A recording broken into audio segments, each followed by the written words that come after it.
Hello guys, welcome back to Chef the Soul TV News. Welcome back to my YouTube channel of it. So if you are new, please don't forget to subscribe to this channel. Don't forget to like this video. Don't forget to share the video as well. So guys, kunodaba ke olucayi nokho oluthe ukuthi ke ukuthi libe sensitive kancane engilithola lapha ke kuyisolezwe so yeah. Lolu daba ke luthinta kakhulu ke umuntu wesilisa oye walinyazwa umphambili wakhe njengamanye amazwi wajumpunwa yabo.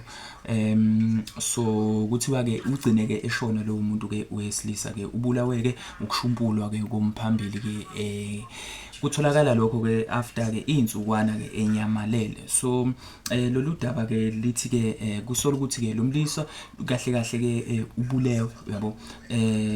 Umnumzane lona ke wakwaMkhize kuthiwa ke uMduduzi Mkhize okuthiwa ke utholwe ke umfowabo lapha ke endlini akade ke egada eyihlobo ke zabo mabesho.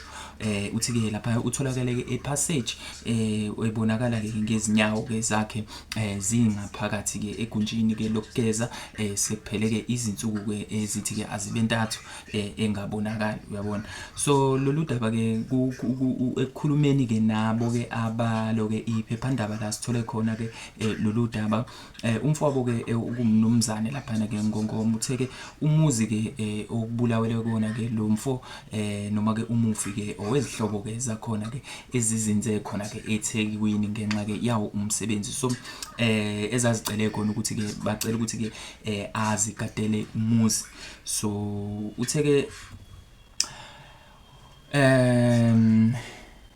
ubengapheli kahle kahle ekuthenini ke akwazi ukuthi ayobabona ekhaya njengokuthi ke mhlawumbe uhleli ugadele ke usisi wakho lapho yabo la uhlala khona kodwa manje at same time uthola ukuthi ke kunomuntu ke oyisihlobo sakho ke okucelayo ukuthi ke enze njani ke umgadele ngenxa yokusebenzela ke endaweni asebenzela kuyona. So naye ke kanjalo ke kwenzeke kanjalo kodwa into ebathusile ukuthi ke akasezi ekhaya ezomabona ngendlela ke akade jwayele ke ukwenza ngayo. Naye ke umfowabo uye wabeka kanjalo ukuthi ke awu bathuse ukuthi le ndoda ngoba ijwayele nje ukufika la ekhaya every day ngoba ke kushuthi akuqhelelene ngaleyo ndlela. So wagcina ke ethatha ke inyathelo zokuthi akahambe akasuka ahamba ayombheka lo mbhemi lo ukuthi ke yini enza ukuthi ke engabe esabuya ukuthi emayefika nje ayi wazithela ke kuyinkiyankiya lapha yana ke ngoba uthi ke uthe mayefika okokuqala nje into ayinotisile iradio idlalela phezulu, iTV idlalela phezulu,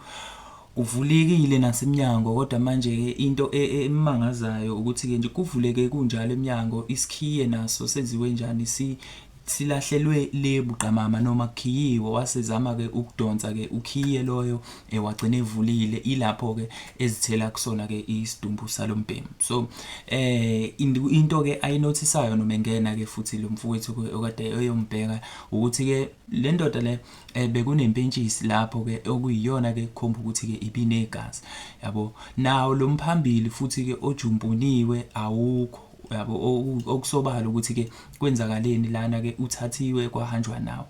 Into ke kushuthi le eyenziwe ngabantu mhlambe ke akade ke ephuza nabo noma abantu abambonile ukuthi ke udlile amanzi ke lawo ke ampontshwana ngoba kutholakele namabhodlela ke awo ke ubhiya lapho ngaphakathi endlini.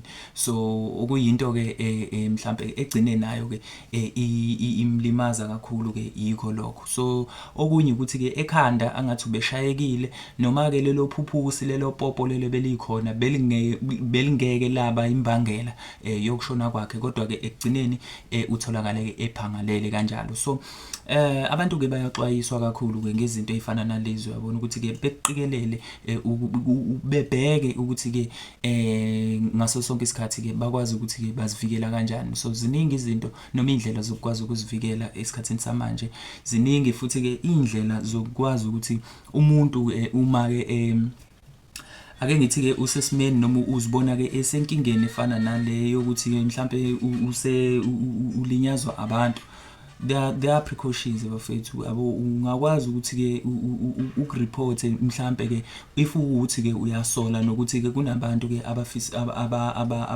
abakulandelelayo abafisa ukuthi ekugcineni bakulimaze. Kungenzeka ukuthi ke labantu abantu abayizitha zakhe, but ke ubhuti wakhe ugcina ethi ke no akubona abantu ke acabanga ukuthi bayizitha zakhe la, ngoba ke ayikho inhlansi noma ke ayikho into ebeyisign ebatshengisa ukuthi ke kunomuntu ke oyisitha sakhe lo mbhemu. Anyways bafethu ke ngicela ukuzwa nina ukuthi ke nicabanga kanjani ngalolu daba la kwi comment section. Don't forget to subscribe to this channel, don't forget to like this video as well. Thank you.